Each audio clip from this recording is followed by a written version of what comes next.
அஸ்ஸலாமு அலைக்கும். Hi friends. இன்றைக்கி இந்த வீடியோ புதுசாக குக்கிங் பழகுறவங்களுக்கு இல்லைண்டா பிகினர்களுக்கான வீடியோ தான். வீடியோ லாஸ்ட் வரை ஸ்கிப் பண்ணாம பாருங்கள். இன்றைக்கி பருப்பு கறி எப்படி செய்து பார்ப்போம். இந்த டேஸ்ட்டான பருப்பு கறி நீங்களும் ஒரு முறை செஞ்சு பாருங்கள், அப்படி நல்லாயிருக்கும். பருப்பு கறி செய்கிறது முதல்ல பருப்பை நல்லா தண்ணியில் ஊற வச்சுக்கணும். ஒரு 10-15 நிமிஷம் மாதிரி ஊற வச்சுடுங்க. நீங்கள் அப்போதே ஆக்குறேன்னா டக்குனு சுடு தண்ணி ஊற்றி ஊற வச்சுருந்தாலும் சரி. இப்போ பருப்பு நல்லா எப்படி கலந்துட்டு கையால் இப்படி ஊற வச்சுடுங்க. ஊறின பிறகு இந்த பருப்பு நல்லா நீங்கள் உறைஞ்சி கழுவி எடுத்துக்கணும். ஒரு மண் சட்டியில் மாதிரி நாங்கள் நல்லா கழுவி எடுத்துக்கணும். இது போல் பருப்பு கறி நல்லா டேஸ்ட்டாக வரணும்னா நீங்கள் நல்லா உறைஞ்சி கழுவுங்க. அப்போ தான் அந்த கறி நல்லா டேஸ்ட்டாக வரும். நீங்கள் எந்த அளவுக்கு கழுவுறோமோ அந்த அளவுக்கு பருப்பு கறி நல்லா டேஸ்ட்டாக வரும். இப்போ இதை நாங்கள் ஒரு தண்ணி கழுவி ஊற்றின பிறகு இன்னும் நல்லா உரையணும். அப்போ உரைய அந்த தண்ணியில் கலர் மாறி வரும். அப்படி முடிஞ்ச அளவுக்கு கையால் பிணைஞ்சி உறைஞ்சி அப்படி கழுவுங்க. ஒரு 3-4 தண்ணி மாதிரி கழுவி எடுங்க. டெய்லி ஆக்குறவங்களுக்கு தெரியும். இது புதுசாக இன்றைக்கி செய்கிறவங்களுக்கு இது எப்படின்னு தெரியாது. இப்போ நீங்கள் நல்லா எப்படி கழுவி எடுத்த போகிறோம்.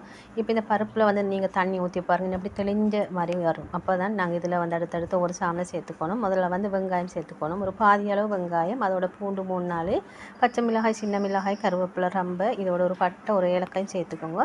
சேர்த்த போகிறோம். இதுக்கு கொஞ்சம் மாசித்தூள் இருந்தால் சேர்த்துக்கலும். நான் மிளகாய்த்தூள் கொஞ்சம் போல் சேர்த்துன்னு, மஞ்சத்தூள், மிளகு கொஞ்சம் போல், சீரகத்தூள், அதோட உப்பும் சேர்த்துட்டு நான் இதை வேக வச்சு எடுத்துக்க போகிறேன். உப்புத்தூள் கொஞ்சம் சேர்த்து இதை அப்படியே வேக வச்சு எடுத்துக்க போகிறேன். அது வேகும் வரைக்கும் நான் தேங்காயை திருவி இப்படி மிக்சியில் போட்டு அரைச்சி தான் பால் எடுத்துக்க போகிறேன். உங்களுக்கு 1ஆம் பால் வேறு 2ஆம் பால் வேறையாக வச்சுக்கோமிலும், இல்லாட்டி 2ஐயும் ஒன்று ஊற்றி வச்சுக்கோமிலும். நாங்கள் எந்த அளவுக்கு கட்டி தேங்காய் பால் ஊற்றுறோமோ அந்த அளவுக்கு தான் பருப்பு கறியும் டேஸ்ட்டாக வரும். இந்த டிப்ஸ் எல்லாம் ஃபாலோ பண்ணி இந்த பருப்பை நீங்கள் செஞ்சு பாருங்கள். உண்மையிலேயே பருப்பு கறி நல்ல டேஸ்ட்டாக வரும். சமையல் பழகிற புள்ளைகள் முதல்ல ஆக்கு கறி இந்த பருப்பு கறி தான். இப்போ அந்த பருப்பு கறி நீங்கள் இது போல் செஞ்சு பாருங்கள், அப்படி நல்லா இருக்கும்.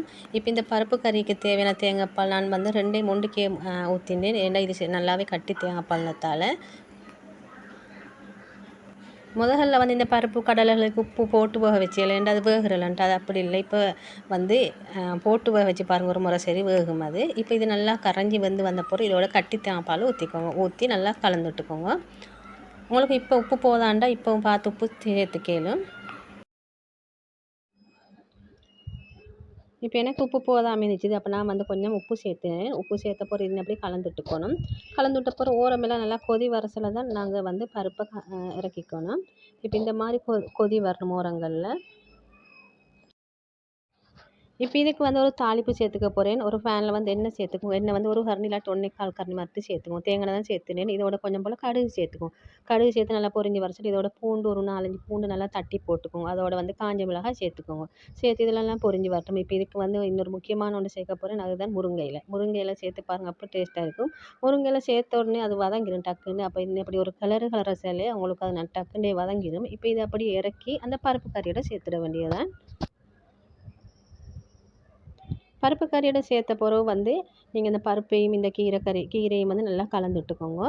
கலந்துட்ட பிறகு உங்களுக்கு இதை அப்படியே மூடி போட்டு மூடி வச்சிடலும். உங்களுக்கு சாப்பாடு டைமுக்கு இதை எடுத்து உங்களுக்கு ஆற வச்சு சாப்பிடவும் மேலும், இல்லைண்டா அப்படி எடுத்து சாப்பிடவும். பான் ரொட்டி, அடுத்தது ஒயிட் ரைஸ், இது எல்லாத்துக்கும் நல்ல டேஸ்ட் நல்லா இருக்கும். நீங்களும் இன்ஷால்லா ஒரு முறை சரி இப்படி பருப்பு கறி ஆக்கி பாருங்கள். உங்களோட வீட்டில் உள்ளவங்க கேட்டு சாப்பிடுவாங்க, அப்படி டேஸ்ட் நல்லா இருக்கும். இப்படி பருப்பு கறி உண்டாக்கினா உங்களுக்கு இரும்பு சக்தியும் கிடைச்ச மாதிரி இருக்கும். பருப்பு கறியோட அந்த இரும்பு சக்தி கீரையில் இருக்கும். அதிகமான முருங்கைக்கீரையில் அதிகமான இரும்பு சக்தி இருக்கும். இன்ஷா அல்லாஹ் நீங்களும் ட்ரை பண்ணி பாருங்கள். இன்ஷா அல்லாஹ் இன்னும் ஒரு இன்ட்ரெஸ்டான வீடியோ சந்திக்கும் வரை எல்லாருக்கும் தேங்க்ஸ் ஃபார் வாட்சிங்.